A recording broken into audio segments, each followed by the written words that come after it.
मुनि विनय सागर जी थे। इनको दीक्षा दी आचार्य ज्ञान सागर महाराज ने मुनि अवस्था में। और जब मुनि अवस्था की दीक्षा देते हुए कई वर्ष उनके निकले, उसके बाद फिर संघ ने कहा जब हमें दीक्षा देने वाले गुरु ज्ञान सागर महाराज हैं तो हम इन्हीं को आचार्य मानते हैं।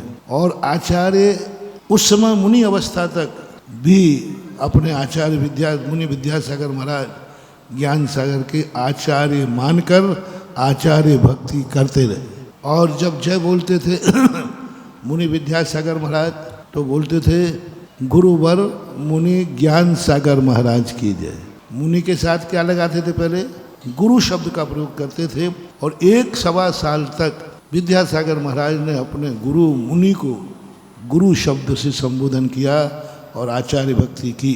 1.25 साल के बाद उनको संघ ने ही, दीक्षा देने वाले शिष्यों ने ही, समाज ने नहीं, दीक्षा जिन शिष्यों ने दी थी उन्हीं शिष्यों ने अपने गुरु को आचार्य पद पर प्रतिष्ठित किया। ये व्यवस्था हमारे ज्ञान सागर महाराज के समय की है। ऐसा कुछ लोग क्या होता है, आचार्य पद को लेकर के फिर हिटलर शाही करने लग जाते हैं, जैसे वो राजा करने लग जाता ना। ऐसे ही ये धार्मिक व्यवस्थाएं हैं, ये भक्तों की व्यवस्थाएं हैं, ये शिष्यों की व्यवस्थाएं हैं। आचार्य पद पर कभी मुनि बैठता नहीं है, शिष्य उनको आचार्य पद पर बैठाते हैं।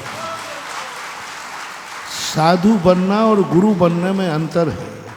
साधु तो कोई ना कोई गुरु बनाएगा, लेकिन जैसे कोई गुरु किसी को साधु बनाता है, इसी प्रकार कोई शिष्य किसी साधु को गुरु बनाता है।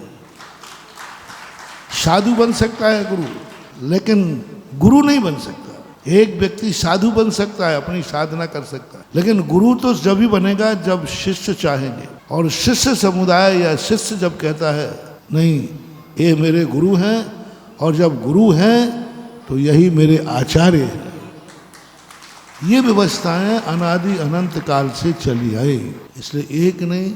इसलिए तो आचार्यों की भिन्नता नाना प्रकार की पाई गई। नाना प्रकार के आचार्य होते हैं, एलाचार्य होते थे, वालाचार्य होते थे, प्रवर्तकाचार्य होते थे।